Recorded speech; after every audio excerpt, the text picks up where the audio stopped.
الرحمن الرحیم، سورہ نساء کا رکوع نمبر 20 اور 15ویں پارے کا رکوع نمبر 17 چل رہا تھا۔ اس رکوع کا لفظی ترجمہ مختصر گرامر کے ساتھ ہو چکا اور اس کی جو پہلی آیت ہے اس کی تفسیر چل رہی تھی، یہاں تک ہو چکا تھا یکن غنیا او فقیرا فاللہ اولی بہما۔ اس کی تفسیر میں نے بیان کی تھی پچھلے ایپیسوڈ میں کہ اگر جس کے خلاف تم گواہی دے رہے ہو یا انصاف کی بات کر رہے ہو، اگر وہ غنی ہے یا فقیر ہے تو اس کی پرواہ مت کرو، اللہ اس کا زیادہ حقدار ہے، اللہ اس کے زیادہ قریب ہے۔ پھر بھی اللہ تمہیں حکم دے رہا ہے کہ تم اگر اس کے خلاف گواہی بنتی ہے تو تمہیں دینی پڑے گی۔ فلا تتبعوا الہوا، پس خواہشات کی پیروی مت کرو، ان تعدلوا کہ تم حکم عدولی شروع کر دو، یعنی ظلم شروع کر دو۔ تو یہ بھی خواہشات کی پیروی ہے نا کہ آپ مالدار کی طرف آپ جا رہی ہے طبیعت اور آپ کو یہ لگ رہا ہے یہ بیچارہ رسوا ہو جائے گا، تو یہ بھی انسان کا دل اس پہ آمادہ نہیں ہوتا، یا فقیر پہ ترس آ رہا ہوتا ہے کہ ہائے بیچارہ پہلے ہی فقیر ہے اور اس کا تو بیڑا غرق ہو جائے گا اگر میں نے اس کے خلاف گواہی دی۔ تو یہ بھی ایک اپنی خواہش ہی ہوتی ہے جس کی بیس پہ انسان عدل کا دامن چھوڑ دیتا ہے۔ تو اللہ نے فرمایا خواہشات کی پیروی مت کرو اور ظلم مت کرو۔ وَإِن تَلْوُوا أَوْ تَعْرِضُوا، اور اگر تم بات کو گھماؤ گے، غلط بیانی سے کام لو گے یا حق سے اعراض کرو گے، یعنی حق کے اظہار سے اگر تم اعراض کرو گے، یعنی گواہی کو چھپاؤ گے، فَإِنَّ اللَّهَ كَانَ بِمَا تَعْمَلُونَ خَبِيرًا، تو دنیا کو بیوقوف بنایا جا سکتا ہے لیکن اللہ تمہارے عمل سے باخبر ہے۔ تو یہ جو آخرت کا تصور ہے نا اور اپنے اعمال کی جواب دہی کا خوف، یہ انسان کو صحیح راستے پر چلنے پر مجبور رکھتا ہے۔ آگے ارشاد فرمایا یا ایھا الذین آمنوا آمنوا باللہ ورسولہ والکتاب الذی نزل علی رسولہ، اے ایمان والو اللہ پر ایمان لاؤ، اس کے رسول پر، اس کتاب پر جو اس نے نازل کی ہے۔ سوال پیدا ہوتا ہے بھائی ایمان والے تو کہتے ہی اس کو ہیں جو اللہ پر اور اس کی کتاب پر، اس کے رسولوں پر اور پچھلی آسمانی کتابوں پر ایمان لے کر آئیں، تو کیا مطلب کہ اے ایمان والو ان سب چیزوں پر ایمان لاؤ؟ تو دیکھیں ایک ہوتا ہے اجمالی ایمان، بعض دفعہ یہ بھی ہوتا ہے کہ کوئی غیر مسلم اسلام قبول کرے اور ایک ایک چیز کی ڈیٹیل میں نہ جائے، بلکہ وہ کہ میں محمد صلی اللہ علیہ وسلم پر ایمان لاتا ہوں، جو کچھ آپ کہیں گے صحیح ہے، اور وہ مومنین کی فہرست میں داخل ہو جاتا ہے۔ اس کو کہتے ہیں اجمالی ایمان، کہ اسلام کی ڈیٹیل اور تفصیل تو معلوم نہیں ہے لیکن وہ ایک اسلامی نظام دیکھ کر اور مسلمانوں کا کلچر اور ایٹیٹیوڈ وغیرہ دیکھ کر اور جو ایک ظاہری طور پر دیکھ کر اس کے دل میں ایمان بیٹھ جاتا ہے اور وہ مسلمانوں کی فہرست میں داخل ہو جاتا ہے، اجمالی طور پر ایمان قبول کر کے اسلام میں داخل ہو جاتا ہے۔ تو صحابہ کے دور میں بھی ایسا بہت ہوا ہے کہ بھئی دیکھا کہ رسول اللہ صلی اللہ علیہ وسلم سچے نبی ہیں اور دلائل سے ثابت ہو گیا کسی شخص کے سامنے، اس کو پوری ڈیٹیل معلوم نہیں ہے اسلام کی، لیکن وہ نبی صلی اللہ علیہ وسلم پر ایمان لے آیا اور صحابہ کی فہرست میں، مسلمانوں کی فہرست میں داخل ہو گیا۔ تو ان کو قرآن کہہ رہا ہے کہ اے ایمان والو، یعنی وہ لوگ جو اجمالی طور پر ایمان لائے ہو تو تفصیلی ایمان لے کر آؤ، یعنی الگ الگ ان تمام چیزوں کا اعتراف کرو، پھر تمہارا ایمان اصل ایمان کہلائے گا، جو کامل ایمان ہوگا۔ اس لیے فرمایا اے لوگو جو، یعنی ہم اس کا ترجمہ کیسے کریں گے؟ اے ایمان والو یعنی وہ لوگو جو اجمالی ایمان، اجمال کہتے ہیں کسی چیز کی تفصیل میں جائے بغیر سرسری طور پر اس کو قبول کر لینا۔ تو اے ایمان والو جو اجمالی طور پر ایمان لائے ہو، تفصیلی ایمان لے کر آؤ، جس کی تفصیل یہ ہے۔ وہ کیا تفصیل ہے؟ آمنو باللہ، اللہ پر، ورسولہ، اس کے رسول پر، وہ تو ہر مومن لاتا ہے، تو یہ بطور تمہید کے ذکر کیا ہے کہ اللہ اس کے رسول کے ساتھ ان چیزوں پر بھی، والکتاب الذی نزل علی رسولہ، اس کتاب پر بھی جو اللہ نے اپنے رسول پر نازل کی ہے، والکتاب الذی انزل من قبل، اور اس کتاب پر بھی جو قرآن سے پہلے نازل ہوئی ہے، یعنی ان میں کچھ چیزوں پر تو تمہارا ایمان ہے لیکن اس کے علاوہ بھی چیزوں پر ایمان لے کر آؤ۔ کیوں؟ وَمَن يَكْفُرْ بِاللَّهِ، جو اللہ کا انکار کرے گا، وَمَلَائِكَتِهِ، اس کے فرشتوں کا انکار کرے گا، وَكُتُبِهِ، اس کی کتابوں کا انکار کرے گا، وَرُسُلِهِ، اس کے رسولوں کا انکار کرے گا، وَالْيَوْمِ الْآخِرِ، آخرت کا دن کا انکار کرے گا، فَقَدْ ضَلَّ ضَلَالًا بَعِيدًا، تو وہ تحقیق گمراہ ہو گیا بہت دور کی گمراہی میں۔ تو یہ بیسک اسلام کی چیزیں ہیں، ان میں سے الگ الگ چیزوں پر تمہیں ایمان پراپر طریقے سے لانا پڑے گا، یعنی صرف اجمالی ایمان کافی نہیں ہے۔ تو یہ مطلب ہے اس آیت کا۔ جیسے آج بھی کوئی غیر مسلم اگر اسلام قبول کرتا ہے نا، ایمان اس کا اسلام تو معتبر ہوگا، لیکن اسی وجہ سے علماء اس کو ایمان مفصل اور ایمان مجمل پڑھواتے ہیں. جیسے ایمان مجمل میں یہ پڑھوایا جاتا ہے آمنت باللہ وملائکتہ والیوم الآخر والقدر خیرہ وشرہ من اللہ تعالی، اس طرح کی الفاظ پڑھائے جاتے ہیں. اور ایمان مفصل میں باللہ وملائکتہ وکتبہ ورسلہ والیوم الآخر، یہ تمام چیزوں کو ڈیٹیل سے بیان کیا جاتا ہے. تو ان تمام باتوں پر ایمان لے کر آؤ. اس کا فائدہ کیا ہوگا کہ جب آپ ایک ایک چیز پر تفصیل سے ایمان لے کر آئیں گے تو پھر آپ ضروریات دین میں سے کسی چیز کا انکار نہیں کر سکتے. اس کی مثال ایسے ہے جیسے قادیانی، یعنی گویا اس آیت کا خلاصہ یہ نکلا کہ جو چیزیں دین کے ضرورات میں داخل ہیں نا ان پر بھی ایمان لانا پڑے گا. جیسے ایک آدمی کہتا ہے میں قرآن پر ایمان رکھتا ہوں، اب آگے قرآن میں تو فرشتوں کا بھی ذکر ہے، جنات کا بھی ذکر ہے، تقدیر کا بھی ذکر ہے، حضرت موسیٰ کا بھی تذکرہ ہے، حضرت عیسیٰ کا بھی تذکرہ ہے.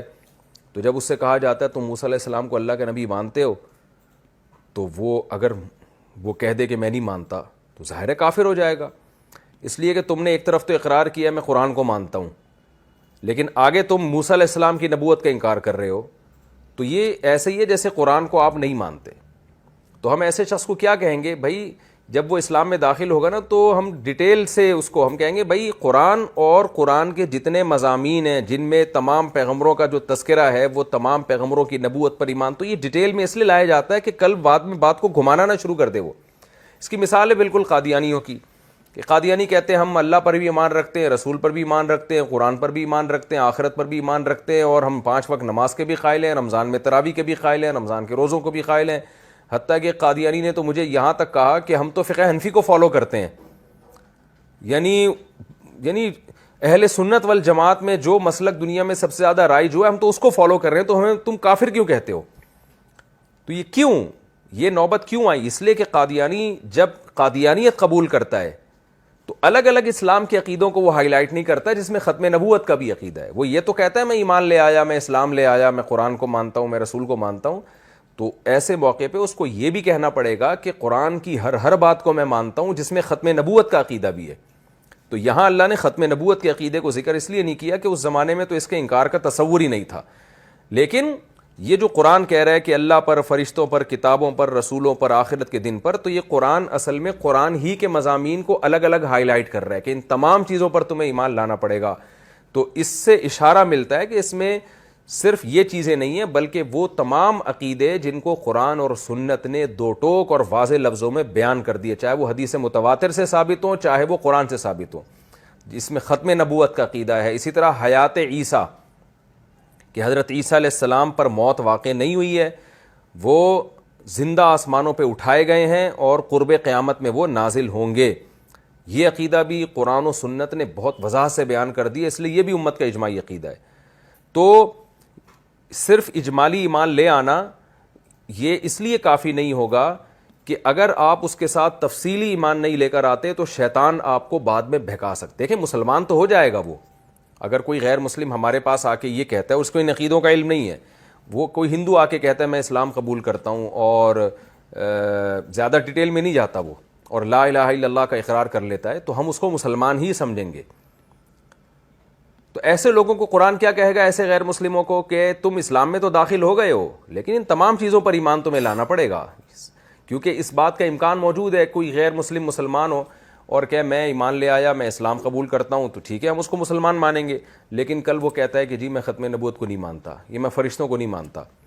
تو ہم اس سے کہیں گے نا کہ یار تم نے تو جب اسلام قبول کیا ہے تو فرشتے اور ختم نبوت تو اس میں خود بخود داخل ہیں. تو شیطان اس کو ورغلا سکتا ہے اور وہ یہ کہہ سکتا ہے، لفاظی کر سکتا ہے کہ میں نے جب اسلام قبول کیا تو اس میں میرے ذہن میں فرشتے اور آخرت کا مسئلہ تھا ہی نہیں، ختم نبوت کا مسئلہ تھا ہی نہیں. تو اس لیے ایسے موقع پہ ہم اسے کہیں گے کہ بھائی جب تم اسلام قبول کرو گے نا تو اس کی تمام تفصیلات کے ساتھ قبول کرو گے تو وہ معتبر ہوگا. اسی وجہ سے جب کوئی غیر مسلم اسلام میں داخل ہوتا ہے تو احتیاطاً یہ تمام اسلام کے ضروری عقیدے اس سے زبان سے کہلوائے جاتے ہیں. اور یہاں تک علماء نے بیان کیا ہے کہ کوئی غیر مسلم جب اسلام میں داخل ہوگا تو کچھ تو عقیدے ایسے ہیں جو ہر غیر مسلم کی زبان سے ہم کہلوائیں گے. کوئی بھی جب غیر مسلم مسلمان ہو رہا ہے تو ہم کیا کہیں گے بھائی؟ بولو آمنت باللہ، میں اللہ پر ایمان لایا، و ملائکتی، فرشتوں پر، و کتبہ، تمام آسمانی کتابوں پر، تمام پیغمبروں پر، والیوم الآخر، اور آخرت کے دن پر، اور تقدیر اچھی اور بری دونوں قسم کی تقدیریں اللہ کی طرف سے ہوتی ہیں، اور موت کے بعد کی زندگی پر. یہ تمام غیر مسلموں سے یہ اقرار کروایا جاتا ہے. اور کچھ اقرار ایسے ہیں جو اسپیسیفک خاص قسم کے غیر مسلموں سے، مثلا جب قادیانی اسلام قبول کرے گا تو ان عقیدوں کے اقرار کے ساتھ اس سے یہ بھی کہلوایا جائے گا کہ میں مرزا غلام احمد قادیانی کو جھوٹا اور کذاب اور دجال سمجھتا ہوں، اور جو بھی مرزا غلام احمد قادیانی کو نبی مانتا ہے میں اسے کافر سمجھتا ہوں. علماء کہتے ہیں جب کوئی قادیانی اسلام قبول کرے گا تو اس سے یہ بھی زبان سے کہلوایا جائے گا، اور یہ استدلال انہی آیتوں سے کیا ہے تاکہ وہ بعد میں بات کو گھما نہ سکے. کوئی ہندو جب مسلمان ہوگا تو ایمان مفصل والی دعا اس سے پڑھوائی جائے گی، لیکن ساتھ میں اس سے یہ بھی کہلوایا جائے گا کہ میں بتوں کی عبادت کو کفر سمجھتا ہوں، میں بتوں کی عبادت جو پتھر کے بنے ہوئے بت ہیں ان سے میں بری ذمہ ہوتا ہوں، میں گائے کو مقدس نہیں مانتا. کوئی عیسائی اگر مسلمان ہوگا تو اس سے یہ ایمان مفصل پڑھوانے کے بعد یہ بھی اقرار کروایا جائے گا کہ میں اس بات کا اقرار کرتا ہوں کہ حضرت عیسیٰ ابن مریم اللہ کے بیٹے نہیں ہیں، اور حضرت مریم کے بطن سے اللہ نے عیسیٰ کو پیدا کیا بغیر باپ کے، یہ اللہ کی قدرت کی دلیل ہے، اور حضرت عیسیٰ ابن مریم نہ اللہ کا جزو ہیں نہ اللہ کے بیٹے ہیں. تو جو بھی غیر مسلم جب اسلام قبول کرے گا نا تو اس سے تفصیل میں ان عقیدوں کا اقرار کروایا جاتا ہے جس کے بارے میں یہ خطرہ ہے کہ کل کوئی یہ شیطان اس کو ورغلائے نہ، یا یہ کہیں ہمارے ساتھ دھوکہ نہ کر رہا ہوں. اور اسی وجہ سے علماء کہتے ہیں کہ آج جب کوئی غیر مسلم کلمہ پڑھے گا تو اس سے ختم نبوت کا اقرار بھی کروایا جائے گا، تاکہ اس کو یہ پتہ چل جائے کہ اسلام ختم نبوت کے عقیدے کے بغیر کامل نہیں ہوتا، بلکہ کامل کیا قبول ہی نہیں ہوتا. تو ختم نبوت کا اقرار بھی اس سے کروایا جائے گا، کیونکہ قادیانی اس میں پھر دھوکہ دے سکتے ہیں، مغالطہ کر سکتے ہیں. تو اس لیے اللہ نے فرمایا ایمان والو تم اللہ پر ایمان لے کر آؤ، اس کے رسولوں پر، اس کی کتاب پر، اور ان کتابوں پر جو پہلے نازل ہوئی ہیں، اور جو اللہ فرشتوں کا، کتابوں کا اور آخرت کا اور رسولوں کا انکار کرے گا وہ بہت بڑی گمراہی میں پڑ گیا. تو ان تمام چیزوں کے اقرار کے بعد کیا ہوگا کہ پھر آپ یعنی کفر کا راستہ آپ کے لیے بند ہو جائے گا، اور پھر آپ اللہ کو حقیقی معنوں میں فالو کریں گے، اور پھر اس کے تمام احکام کو فالو کرنا آپ کے لیے آسان ہو جائے گا، جو احکام اللہ تعالیٰ قرآن میں مختلف مقامات پر دیتے رہے ہیں. اور کچھ لوگ ایسے بھی تھے جو اس کے اگینسٹ چلتے تھے. اب اگلی آیت میں اس کا تذکرہ ہے جو منافقین تھے، کیونکہ دیکھیں منافق کی ابھی پہلے جو آیتیں گزری ہیں ان آیتوں میں اللہ نے بیان کیا نا کہ حق کے ساتھ قائم رہو، چاہے تمہارے مفاد کے خلاف ہی کیوں نہ ہو، تمہارے والدین کے خلاف ہو، تمہارے رشتہ داروں کے خلاف ہو، تم نے حق پر قائم رہنا ہے. تو جن میں منافقت ہوتی ہے وہ حق پر قائم نہیں رہتے، وہ ہمیشہ اپنے مفاد کو دیکھتے ہیں. تو اب ان مفاد پرستوں کا اللہ تعالیٰ تذکرہ فرما رہے ہیں کہ کچھ لوگ معاشرے میں ایسے ہوتے ہیں جو مفاد پرست ہوتے ہیں، جہاں ان کو فائدہ نظر آئے وہاں وہ لڑکتے ہیں. تو ان کا تذکرہ اب اللہ تعالیٰ کر رہے ہیں کہ اور میں نے آپ کو بتایا نا کہ قرآن کا مزاج کیا ہے. قرآن یا تو سب سے اچھے لوگوں کا ذکر کرتا ہے یا سب سے برے لوگوں کا. یعنی جب اچھائی کا ذکر کرتا ہے تو وہ ان اچھے لوگوں کا جو اچھائی کی انتہا کو پہنچے ہوئے ہیں، جب برائی کا تذکرہ کرتا ہے تو وہ برے جو برائی میں انتہا کو پہنچے ہوئے ہیں. تو قرآن نے پہلے انصاف پسندی کا حکم دیا، اب ان انتہا پہ پہنچے ہوئے برے لوگوں کا ذکر کیا جو اپنے مفاد میں حق کا راستہ چھوڑتے ہیں، اور حق بھی وہ جو 2 اور 2 4 کی طرح ہے، اور اس میں وہ بہت بڑے جرم کے مرتکب ہوتے ہیں. دیکھیں آپ چند ٹکوں کی خاطر ظالم کا ساتھ دے دیں یہ بھی برا ہے، لیکن آپ چند ٹکوں کی خاطر اسلام سے پیچھے ہٹ جائیں، خدا کے دین کو چھوڑ دیں، یہ تو بہت ہی برا ہے نا. تو یہی کام منافقین کرتے تھے، اور پھر ایک دفعہ نہیں کرتے تھے، بار بار کرتے تھے. تو قرآن نے اس کا تذکرہ کیا کہ منافقین کیا کرتے تھے نبی کے دور میں. ادھر اسلام قبول کیا کیونکہ یہاں فائدہ نظر آ رہا ہے، تھوڑے دنوں میں فائدہ نظر آیا کفر میں، وہاں لڑک گئے، یعنی دین کے ساتھ کھیل رہے ہیں. پھر فائدہ نظر آیا اسلام میں تو دوبارہ ادھر کو آ گئے، پھر فائدہ نظر آیا کفر میں تو دوبارہ، یعنی ایک دفعہ نہیں، یہ عمل بار بار ہو رہا ہے. اور بالآخر اس جرم کی یہ سزا ان کو ملتی تھی کہ اللہ کہتے ہیں اللہ ان کے دلوں پر پھر مہر لگا دیتا تھا، اور پھر جب یہ کفر کی طرف جاتے اللہ ان کو واپس آنے کی توفیق نہیں دیتا، اور اسی کفر میں ان کی موت واقع ہو جاتی. تو تو آپ سوچیں کہ جو اپنے دین کو بیچ رہا ہو اپنے مفاد کی خاطر، وہ بھلا اپنے مفاد پہ جب زد پڑے گی تو انصاف پر کہاں قائم رہے گا، وہ سیدھی گواہی کہاں دے گا؟ تو ان لوگوں کا اللہ نے تذکرہ کیا، ان الذین آمنوا، وہ لوگ جو ایمان لائے، ثم کفروا، پھر دوبارہ کافر ہو گئے، ثم آمنوا، پھر ایمان لے آئے، ثم کفروا، پھر دوبارہ کافر ہو گئے، ثم ازدادوا کفرا، پھر کفر میں بڑھتے چلے گئے وہ. یعنی یہ کیونکہ نبی کے دور میں ایسے چند لوگوں نے کیا تھا، اس لیے ان کا تذکرہ ہو رہا ہے. لم یکن اللہ لیغفر لہم، اللہ ایسا ہے ہی نہیں کہ ان کی مغفرت کر دے، ولا لیہدیہم سبیلا، اور اللہ ایسا ہے ہی نہیں کہ ان کو سیدھا راستہ دکھا دے. یعنی اتنے بڑے بڑے جرائم کرنے کے بعد پھر اللہ کی طرف سے یہ سزا ملتی ہے کہ اللہ پھر ان کو سیدھا راستہ دکھاتا ہی نہیں ہے. اس میں ظاہر ہے اللہ کا قصور نہیں ہے، بلکہ انہی کا قصور ہے کہ گناہ کر کر کے اپنے دل کو سیاہ کر چکے ہوتے ہیں، اور اللہ کی طرف سے ان کے دلوں پر مہر لگ چکی ہوتی ہے. اب ان کو ہدایت، یہ چاہتے بھی ہیں تو ہدایت کا راستہ نہیں ملتا. یعنی یہ سزا کے طور پر ایسا ہوتا ہے کہ اب ان میں گویا چاہت ہی ختم ہو جاتی ہے، یہ حق اور باطل کو پہچاننے کی صلاحیت ہی ختم ہو جاتی ہے. تو ایسے لوگ بھی ہیں.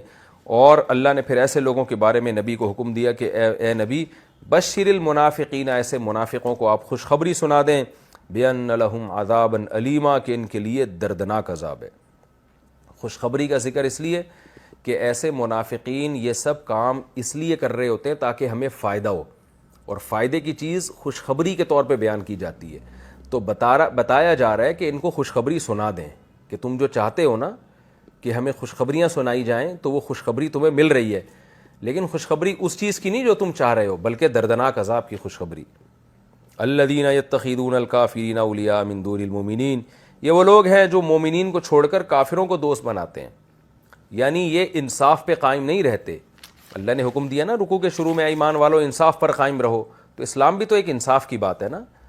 تو یہ کیا کرتے ہیں، یہ مومنین کو چھوڑ کر کافروں کو دوست بنا لیتے ہیں، انصاف پر قائم نہیں رہتے، مفاد کافروں پہ نظر آتے ہیں تو ان کو دوست بناتے ہیں.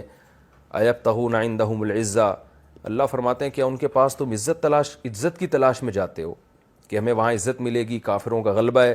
فإن العزت للہ جمیعا، تو عزت تو صرف اللہ کے لیے، یعنی اللہ مالک ہے عزت کا، وہ جس کو چاہے عزت دے. تو تم عزت کی خاطر اگر کافر سے دوستی لگاتے ہو تو یہ تمہاری خوش فہمی ہے. عزت اللہ کے ہاتھ میں ہے، اس کو راضی کرو گے تو وہ عزت دے گا تمہیں، اور اس کو راضی نہیں کرو گے تو یہ عزت پائیدار نہیں ہے.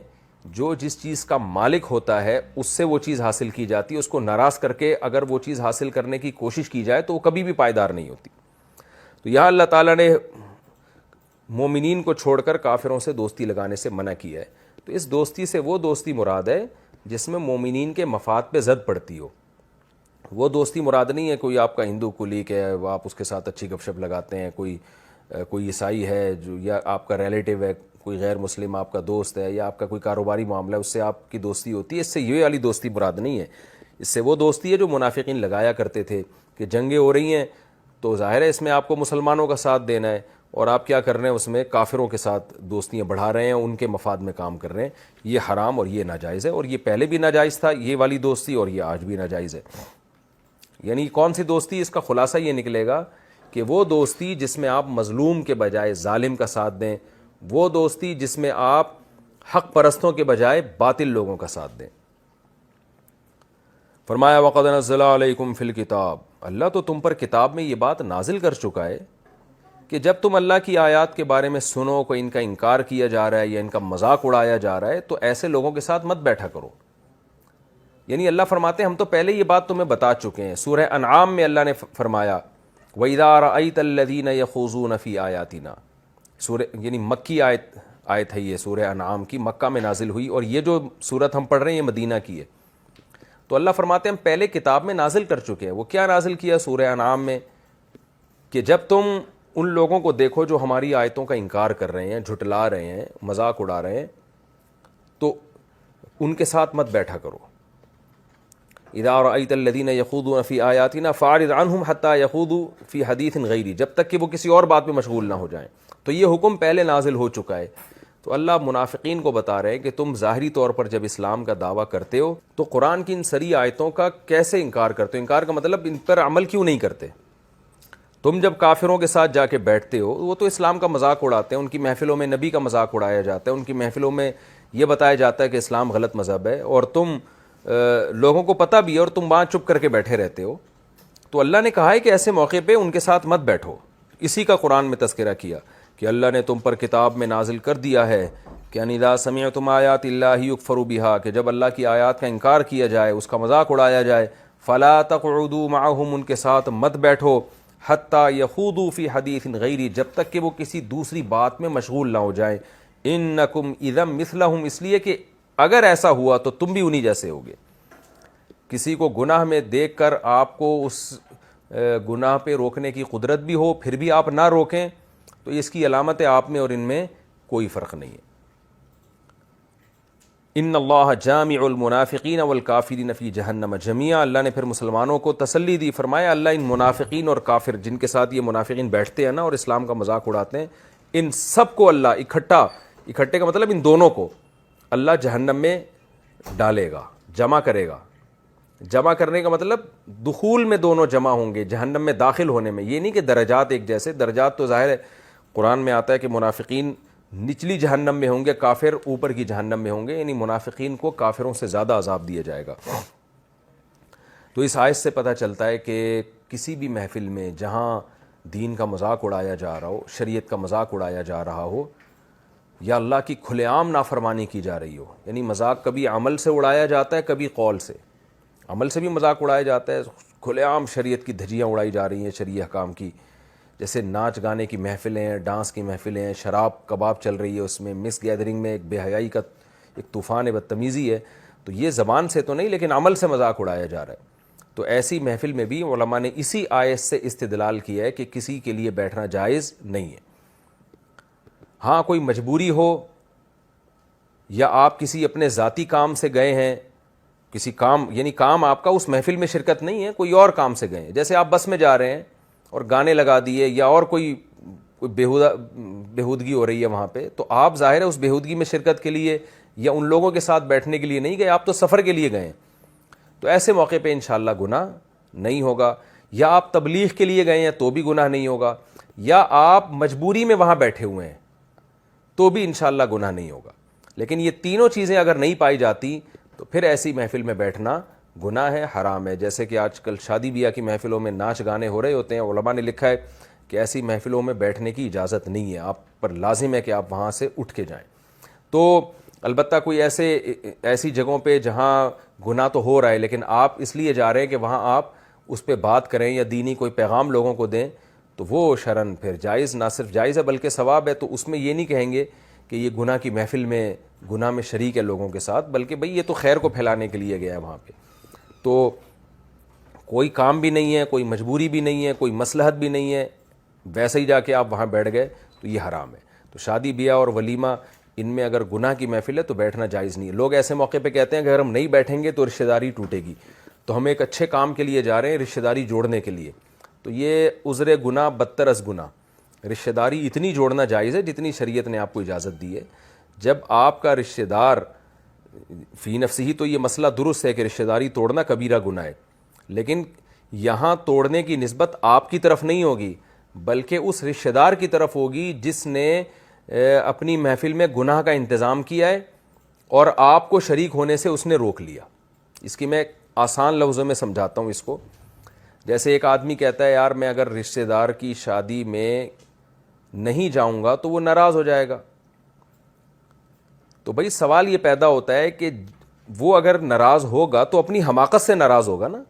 اس کو بھی تو چاہیے کہ اس کو پتہ ہے کہ میرا یہ ریلیٹو دیندار ہے، اگر میں مکس گیدرنگ کروں گا تو یہ نہیں آئے گا، یا میں گانے بجانے کروں گا تو یہ نہیں آئے گا. تو یہ اس پر لازم تھا کہ رشتہ داری جوڑے وہ، اور آپ کی خاطر وہ اپنی محفل کو گناہوں سے پاک کرے.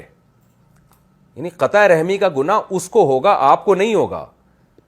لوگ کیا کر رہے ہوتے ہیں کہ گناہ کی محفل میں شریک ہو رہے ہوتے ہیں کہ اگر ہم نہیں شریک ہوئے تو ہماری اماں ناراض ہو جائیں گی، ہمارے ابا ناراض ہو جائیں گے. تو بھائی وہ ابا پر لازم تھا کہ اپنے بیٹے کو ناراضی سے بچانے کے لیے شریعت کے حکم کو فالو کرتے.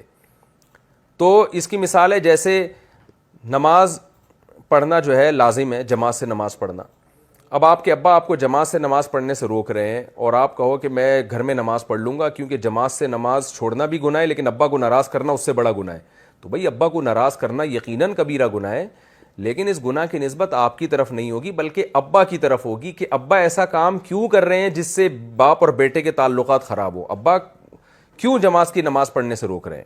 تو یہاں بھی ایسا ہی ہے, لوگ ان چیزوں میں فرق نہیں کرتے. لوگ کہتے ہیں بھائی رشتہ داری جوڑنا بھی تو ضروری ہے, اگر ہم اس کے محفل میں نہیں گئے تو دوستی خراب ہو جائے گی, بہن بھائیوں کا رشتہ خراب ہو جائے گا. تو خوب سمجھ لیں کہ ایسے موقع پہ رشتہ خراب ہونے کا گناہ تو ہوگا, مگر آپ کو نہیں ہوگا, اس کو ہوگا جس نے اپنی محفل میں گناہ کا انتظام کر کے آپ کو اس مجلس میں آنے سے روک دیا, اس کو گناہ ہوگا. آپ پر بہرحال جانا جائز نہیں ہے. تو اللہ فرماتے ہیں کہ اللہ کافروں اور منافقوں کو جہنم میں جمع کرے گا. الذین یتربصون بکم, پھر ان منافقین کی ایک اور خصلت بیان کی کہ اتنے مفاد پرست ہیں, اتنے مفاد پرست ہیں. پہلے بتایا نا کہ مفاد پرستی میں حق کا ساتھ نہ چھوڑو, اسی کے واقعات چل رہے ہیں اسی کے ضمن میں کہ کچھ لوگ ایسے بھی ہوتے ہیں, ایسے مفاد پرست ہوتے ہیں جو تمہارے انتظار میں لگے رہتے ہیں. یعنی تمہیں جنگ ہوتی ہے تو دیکھتے ہیں کہ پلڑا کدھر کو بھاری ہو رہا ہے, جو جیتے گا ہم اس کا ساتھ دیں گے. جبکہ حق پرست کیا کرتے ہیں, وہ انصاف پہ قائم رہتے ہیں. کہتے ہیں بھائی جیتے ہارے, جب ہمارے ساتھی لڑیں گے تو ہم بھی لڑیں گے, ہار جیت تو اللہ کے مقدر میں ہے, جیت گئے تو ٹھیک ہے, نہیں جیتے تو جو ان کو نقصان ہوگا وہی ہمیں بھی نقصان ہوگا. یہ بڑی اہم آیت ہے, اور یعنی آپ کے زندگی کے بہت سارے شعبوں میں نا آپ کو لوگوں کو پرکھنے کا بہترین موقع دیتی ہے یہ آیت, کہ لوگوں کو آپ کو پرکھنے کا موقع ملتا ہے کہ کون مشکل میں آپ کا ساتھ دیتا ہے. وہ ایک شاعر نے ایک شعر کہا ہے نا کہ وَإِذَا تَكُونُ كَرِيهَةً اُدْعَى لَهَا وَإِذَا يُحَاسُ الْحَيْسُ يُدْعَى جُنْدُبُ, کہ جب حلوے پکائے جاتے ہیں تو جندب کو بلایا جاتا ہے, اور جب جنگ ہوتی ہے تو لوگ مجھے دعوت دیتے ہیں. یعنی وہ بتا رہا ہے کہ میں منافق نہیں ہوں, لوگوں کو پتہ ہے مشکلات میں لوگوں کا ساتھ دوں گا. تو حلوے میں تو آپ شریک ہو جاتے ہیں لوگوں کے, لیکن وہی حلوہ جس شخص نے آپ کو حلوہ کھلایا تھا, آج اس کی لڑائی ہے کسی سے, اس پہ ظلم ہو رہا ہے, تو اس میں آپ اس کا ساتھ نہ دیں. تو یہ بڑی منافقت ہے. اللہ فرماتے ہیں کہ یہ منافقی یتربصون بکم, انتظار میں لگے رہتے ہیں اگر تمہیں فتح مل جائے. قالوا الم نکم معکم, تو آ کے کہتے ہیں کیا ہم تمہارے ساتھ نہیں تھے, دیکھو ہم نے تو کلمہ پڑھا ہے, ہم بھی مسلم ہیں, تو ماشاءاللہ ہماری بھی واہ واہ ہونی چاہیے.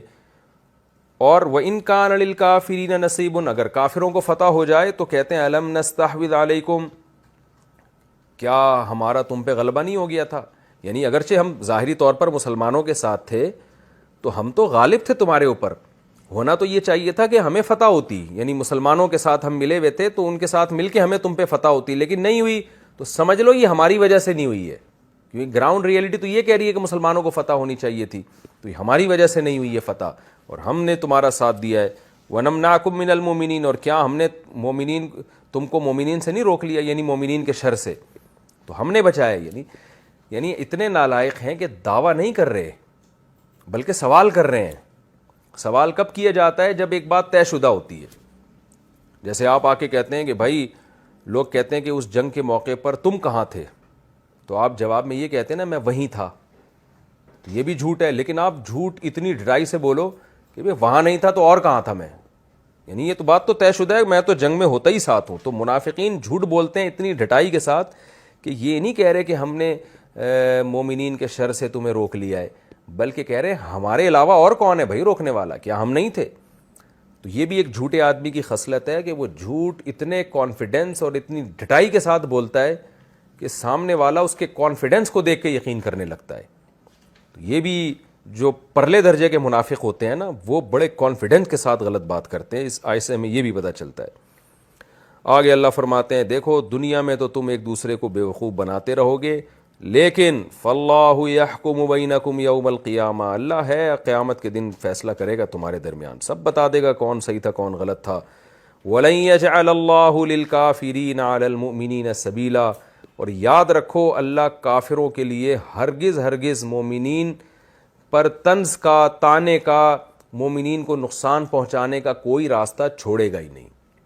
یہ ایک یوں سمجھیں کہ محاورہ ہے, عربی میں آج بھی استعمال ہوتا ہے اور قرآن و سنت میں استعمال ہوا ہے کہ میرے لیے تمہارے خلاف کوئی راستہ نہیں ہے. کیا مطلب, تمہیں نقصان پہنچانے کا. تو اللہ فرماتے ہیں کہ یہ دنیا میں تو سب کچھ ہو رہا ہے, لیکن فیوچر میں ایسا نہیں ہوگا کہ اللہ کافروں کے لیے کوئی راستہ چھوڑ دے مسلمانوں تک, مسلمانوں کو طنز کرنے کا, نقصان پہنچانے کا, دلائل میں غالب آنے کا. یعنی فیوچر میں ایک دن آنے والا ہے کہ دودھ کا دودھ پانی کا پانی ہو جائے گا, اور اللہ بتا دے گا کہ کون حق پر تھا اور کون باطل پر. یہ سارے ہیلے بہانے جو منافقین کر رہے ہیں یہ سارے کلعدم ہونے والے ہیں. یہ تو اس رکوع کی میں نے آپ کے سامنے تفسیر پیش کی ہے اور اس کا اب میں خلاصہ پیش کرتا ہوں. یعنی رکوع نمبر 20 اور 17. تو اس رکوع کا خلاصہ کیا ہے؟ سب سے پہلی بات تو یہ کہ اللہ نے حکم دیا قوامین بالقسط، انصاف کے ساتھ قائم ہو جاؤ اور اللہ کے لیے گواہی دیا کرو. گواہی کا مطلب حق کا اظہار. تو بعض دفعہ حق کا اظہار کرنا پڑتا ہے. آپ کے چپ بیٹھنے سے کسی مظلوم پہ ظلم ہو رہا ہوتا ہے. تو اس میں ہمیں زندگی کے ہر شعبے میں ہمیں رہنمائی ملتی ہے، خاندانی سطح پہ ہو، ملکی سطح پہ ہو، کہیں بھی ہو. آپ دیکھ رہے ہیں کسی کے خلاف کسی نے بیان داغا ہے اور آپ کو پتہ ہے اس نے بددیانتی کی ہے، غلط بیانی سے کام لیا، تو آپ کی ذمہ داری ہے کہ آپ کے پاس اگر ٹھوس ثبوت ہے اس مظلوم کے حق پر ہونے کے تو آپ اس کو ظاہر کر دیں لوگوں کے سامنے. چپ نہیں بیٹھنا چاہیے ایسے موقع پہ. ہاں آپ کو حق بیان کرنے میں اگر یہ خطرہ ہے کہ الٹا میرے اوپر ہی ظلم ہوگا تو پھر مجبوری ہے، پھر ظلم سے بچنے کے لیے آپ خاموشی اختیار کر سکتے ہیں. تو اللہ نے یہاں حکم دیا. یہ گھریلو معاملات میں آج کل بہت ہوتا ہے، لوگ خاندان ہی کا ساتھ دے رہے ہوتے ہیں، یہ نہیں دیکھ رہے ہوتے غلطی پر کون ہے. تو صبح و شام ہم دیکھ رہے ہیں قومی سطح پہ بھی ایسا ہوتا ہے، ملکی سطح پہ بھی ایسا ہوتا ہے، سیاسی سطح پہ تو بہت ہی زیادہ ہوتا ہے. لوگ اپنے سیاسی لیڈر کی غلط بات کو غلط کہنے کے لیے کسی قیمت پہ آمادہ ہوتے ہی نہیں ہیں، اور مخالف پارٹی کی صحیح باتوں کو بھی غلط کہنے کا انہوں نے ٹھیکہ لیا ہوا ہوتا ہے. بہت ہو رہا ہے. یہاں تک کہ اگر کوئی غیر مسلم میں بھی خوبی ہے تو شریعت ہمیں اس کے بارے میں بھی حکم دیتی ہے کہ توڑ موڑ کر اس کو خامی کے طور پہ پیش نہ کرو. جو ہے وہ ہے، جو غلط ہے وہ غلط ہے، جو صحیح ہے وہ صحیح ہے. ہمیں نبی صلی اللہ علیہ وسلم کے دور میں بعض غیر مسلموں کی بھی خوبیوں کا پتہ چلتا ہے کہ آپ صلی اللہ علیہ وسلم نے ان کی اس خوبی کا اعتراف کیا. یہ ہمیں ملتا ہے نبی صلی اللہ علیہ وسلم کی سیرت میں. تو اللہ نے فرمایا کہ تمہارے خلاف ہو، تمہارے والدین کے خلاف ہو، رشتہ داروں کے خلاف ہو، لیکن تم نے حق پر قائم رہنا ہے. تو ایک تو ہمیں نقطے کی بات یہ پتہ چلتی ہے. دوسری بات ہمیں یہ پتہ چلتی ہے لا تتبعوا الہوا ان تعدلوا، خواہشات کی پیروی مت کرو کہ تم حق سے ہٹ جاؤ. تو یہ نقطہ ہمیں پتہ چلتا ہے کہ حق سے انسان ہمیشہ خواہشات کی غلامی میں ہوتا ہے. کوئی دنیا کا یا یعنی عزت چاہتا ہے یا پیسہ چاہتا ہے، یہ ہے خواہش. ان دونوں کی وجہ سے انسان حق کا راستہ چھوڑتا ہے. کبھی اس کو پتہ ہوتا ہے میں حق بولوں گا تو عزت جائے گی یا کبھی پیسہ جائے گا. تو ان دونوں کی پرواہ نہیں کرنی چاہیے. اسی کو خواہشات کہتے ہیں. اور اللہ تعالیٰ نے ایمان مفصل کا بھی ذکر کیا. اس سے ہمیں یہ پتہ چلتا ہے کہ ایمان لانے کے لیے صرف یہ کہہ دینا کہ میں اسلام کو پسند کرتا ہوں کافی نہیں ہے. اگر کوئی دین کے ضروری عقیدوں کا انکار کرے گا، یعنی اس عقیدے کا جو قرآن و سنت میں بالکل متواتر طور پر جو چیز ثابت ہوگی، تو وہ بھی اسلام سے خارج ہو جائے گا. یہ بھی اس آیت سے ہمیں پتہ چلتا ہے کہ یہ جو قرآن حدیث میں آتا ہے نا کہ جو لا الہ الا اللہ کہہ دے وہ جنت میں داخل ہوگا، تو یہ حدیثیں اپنے ظاہر پر نہیں ہیں. لا الہ الا اللہ ان تمام لوازمات کے ساتھ جو لوازمات قرآن و سنت نے بیان کیے. آج کل بڑے پروفیسر ٹائپ کے لوگ اس طرح کے آ رہے ہیں کہ جو سب کو کہتے ہیں بس سارے ہی مسلمان ہیں، اور بڑے براڈ مائنڈڈ بنتے ہیں کہ ہم تو سب کو مسلمان مانتے ہیں. ایسا نہیں ہے بھائی. توحید کا کوئی انکار کر دے، کوئی کہے نبی صلی اللہ علیہ وسلم حاضر ناظر مشکل کشا عالم الغیب، بشریت کا انکار کر دے، تو پھر بھی مومن کہاں سے ہو گیا وہ؟ تو اتنا براڈ مائنڈڈ بننے کی ضرورت نہیں ہے کہ آپ نے اسلام کا دائرہ اتنا وسیع کر لیا کہ ساری دنیا ہی اس میں آ گئی ہے. اور اتنا تنگ نظر بننے کی بھی ضرورت نہیں ہے کہ اتنا دائرہ آپ نے گھسیٹ لیا کہ 4-6 آدمیوں کے علاوہ کوئی جنت میں ہی نہیں جا رہا. تو یہ دونوں طریقے غلط ہیں. اور اس میں یہ بھی بتایا ہے کہ اس آیت میں ان الذین آمنوا ثم کفروا ثم آمنوا ثم کفروا، اس آیت سے بھی پتہ چلتا ہے کہ جب کوئی گناہ انسان بار بار کر رہا ہوتا ہے نا، تو پھر اس میں ہدایت کی توفیق ہی ختم ہو جاتی ہے. یہاں تو اللہ نے کفر کے گناہ کا ذکر کیا کہ جو ایمان لاتے ہیں پھر کافر ہو کے، پھر ایمان لا کے پھر کافر ہو گئے. تو ذکر تو کفر کا کیا ہے، لیکن مراد ہر گناہ ہے کہ جب بھی آپ ایک گناہ بار بار کرتے ہو تو توبہ سے تو گناہ یقیناً معاف ہوتا ہے، اللہ کا وعدہ ہے، چاہے 100 بار گناہ کیا ہو. لیکن گناہ کی ایک خاصیت یہ ہے کہ توبہ کی توفیق ختم ہوتی ہے اس سے. اکثر ہم نے لوگ دیکھے ہیں کہ بار بار جب گناہ کرتے ہیں پھر وہ توبہ بھی چھوڑ دیتے ہیں، پھر وہ گناہ کے اندر مست ہو جاتے ہیں اور بالآخر اسی گناہ میں موت واقع ہوتی ہے. اللہ ہم سب کو اس عذاب اور اس برے خاتمے سے بچائے. لیکن اس آیت سے بہرحال پتہ چلتا ہے کہ بار بار توبہ توڑنے سے نقصان بہت ہوتا ہے. ہاں بار بار گناہ ہو جائے حکم تو پھر بھی توبہ کا دیا جائے گا, لیکن بار بار گناہ کا نقصان بہرحال ہوتا ہے. ایک صاحب نے توبہ کی شراب سے, پھر گناہ ہو گیا, پھر توبہ کی, پھر گناہ ہو گیا, پھر توبہ کی, پھر گناہ ہو گیا. تو ایک دن میرے پاس آئے, میں نے کہا بھائی دوبارہ توبہ کرو. تو مجھے کہنے لگے یار اب بار بار توبہ کرتے ہوئے شرم آتی ہے, اللہ سے میں وعدہ کرتا ہوں اب نہیں پیوں گا, پھر پی لیتا ہوں. تو میں نے کسی بڑے عالم کو یہ بات بتائی کہ یہ کہہ رہے بار بار توبہ کرتے ہوئے مجھے شرم آتی ہے. انہوں نے کہا کہ اس سے بولو بار بار توبہ توڑتے ہوئے شرم آنی چاہیے, توبہ کرتے ہوئے شرم نہیں آنی چاہیے. یہ اس آیت کا مفہوم ہے کہ آپ جب بار بار توبہ توڑتے ہیں نا اس کا نقصان ہوتا ہے, توبہ کرنے کا نقصان نہیں ہوتا. تو یہ بھی شیطان آپ کو پٹیاں پڑھا دیتا ہے کہ بار بار توبہ کر رہا ہوں, کیا فائدہ ایسی توبہ کا. نہ توبہ کرتے ہوئے تو بالکل نہیں ہچکچانا چاہیے. ہاں بار بار توبہ توڑتے ہوئے انسان کو اللہ کے عذاب سے ڈرنا چاہیے, کیونکہ اس سے دل پہ مہر لگتی ہے. اس میں ہمیں یہ بھی پتہ چلا کہ منافق کی جو سزا ہے اسلام میں وہ کافر سے بھی زیادہ ہے. تو منافقت اتنی بری چیز ہے. تو آج ہمارے ہاں بہت زیادہ منافقت ہے, سامنے کچھ ہیں پیٹھ پیچھے کچھ ہے, تو یہ سب چل رہا ہے ہمارے ہاں. تو یہ منافقت کی صفت ہی اللہ کو بہت زیادہ ناپسند ہے. انسان کردار میں ایک نمبر ہونا چاہیے. اور اس میں ہمیں یہ بھی پتہ چلا کہ تسلی کی بات بھی ہے, اور یہ بھی ہمیں پتہ چلا کہ گناہ کی محفل میں شرکت بھی جائز نہیں ہے. اگر ہم وہاں اس گناہ کو روک نہیں سکتے تو اٹھ کے ہم اس مجلس سے چلے جائیں. یہ بھی ہمیں اس آیت سے پتہ چلتا ہے. اور ہمیں یہ بھی پتہ چلا کہ ایک دن آئے گا کہ اللہ حق اور باطل کو واضح کر دے گا. لہذا جو باطل پرست لوگ ہیں نا, ان کے تانے, ان کی تشنیع جیسے آج کرتے ہیں دینداروں پر, کوئی کام ہی نہیں کرنے دیتے, ہر چیز میں عیب تلاش کرتے ہیں. تو اللہ نے بتا دیا وَمَن يَجْعَلَ اللَّهُ لِلْكَافِرِينَ عَلَى الْمُؤْمِنِينَ سَبِيلًا, ایک وقت آنے والا ہے کہ کافر کو مومن پر طنز کرنے کا کوئی راستہ اللہ چھوڑے گا ہی نہیں. تو حق پرستوں کے لیے اس میں خوشخبری ہے کہ بھئی یہ دنیا کی ٹینشنیں ہیں, ایک وقت آنے والا ہے کہ حق اتنا واضح ہو جائے گا کہ فتح بالآخر آپ ہی کی ہوگی.